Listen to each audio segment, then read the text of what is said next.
All right, so yesterday I had my stress test done, and I promised that I would come back on here and explain to you guys what happened.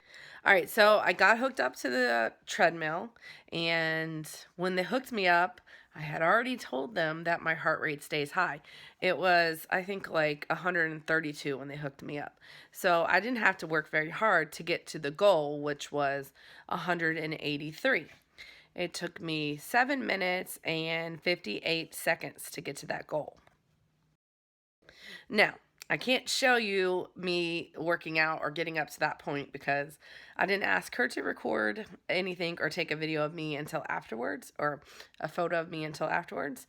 But besides, they can't really do that stuff anyway, so it was just nice that she did agree to take a photo of me.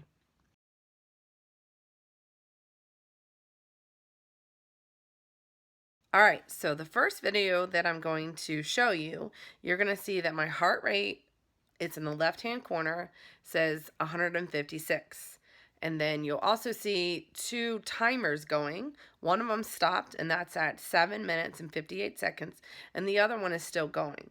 The nurse, well, the person who did the test left the room to go get a nurse because she wasn't happy with the way my heart rate was responding.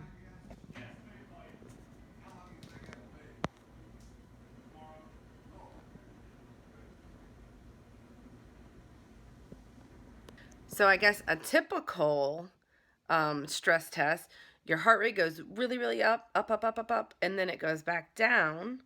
But mine would not go back down. So it went up to 183, and then it sat at the 150 mark for a long time. So in this next video that I'm going to show you, you're going to see my handy dandy Fitbit, which my heart doctor is not a fan of a Fitbit, and he has told me from the get-go, you cannot rely on that. It's not accurate, and I was like, okay, didn't think they were accurate, right? Wrong. So, in the next video that you're going to see I show you my Fitbit heart rate, and then I'm going to scan, like zoom into that screen again, and you're going to see the heart rate. It's a little teeny different, but it's not much different, right? And then you're also going to see those two numbers again. Again, the first number is 7 minutes and 58 seconds, and the other one I think is up to like 20 minutes now, and I think my heart rate's like in the 140s, close to the 150.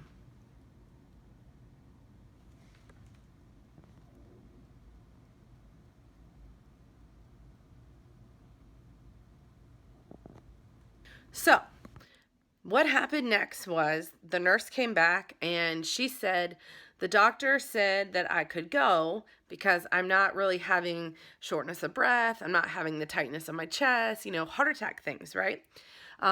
He said that my rhythm on the paper looked good. So when you get EKGs and get any of these types of tests, you'll always see the heartbeat, right?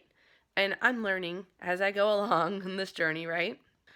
So he said that the heart pattern looked good, but Captain Obvious, my heart rate is very fast.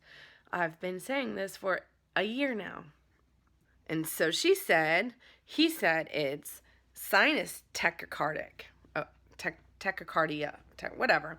Anyways, so I've been to the ER a couple times where I've almost passed out, and they said SVT. I brought that up to my cardiologist, and he was like, nah, and so anyways, I've just been like on this, I think I'm crazy, and they think I'm crazy, and this is how I feel, and I feel awful, and none of it makes sense, right? I can't explain it. So Google to the rescue. Well, not really Google. I did YouTube, and I pulled up a video, just one video, to learn about sinus tachycardia.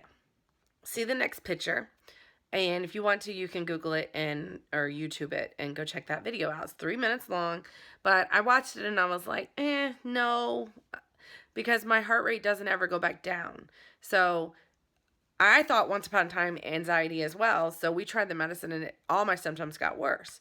And sure, when you get mad, your heart rate's going to go up, or you exercise, your heart rate's going to go up. Mine never goes back down. And that brings me to my final video that I watched. I watched one more video. I think it's 18 minutes, but it's brilliant. Absolutely brilliant. So it's called, what I have self-diagnosed myself with, I'm sure my doctor will discuss this with me when I go back to see him, is inappropriate sinus tachycardia. So, if you want to, you can also YouTube and watch that video as well to learn about it if you're experiencing this type of stuff. So, what happens to me from the moment that I step out of bed, my heart rate never goes below 100 ever. If I do something like go grocery shopping, or if I do something with Brianna, some type of activity, my heart rate shoots through the roof, like over 140. And as you can imagine, if you have ever trained or run on a treadmill or done any of those things, and when your heart rate gets that high, you're out of breath and you don't feel all that great, right? Imagine living like that all day long. Just imagine it, okay? That's how I feel. And so then when I have to do something extra, like it's awful, and to the point where if I'm not watching my Fitbit number, then I'll feel like I'm going to pass out, or I will pass out. And it's very scary.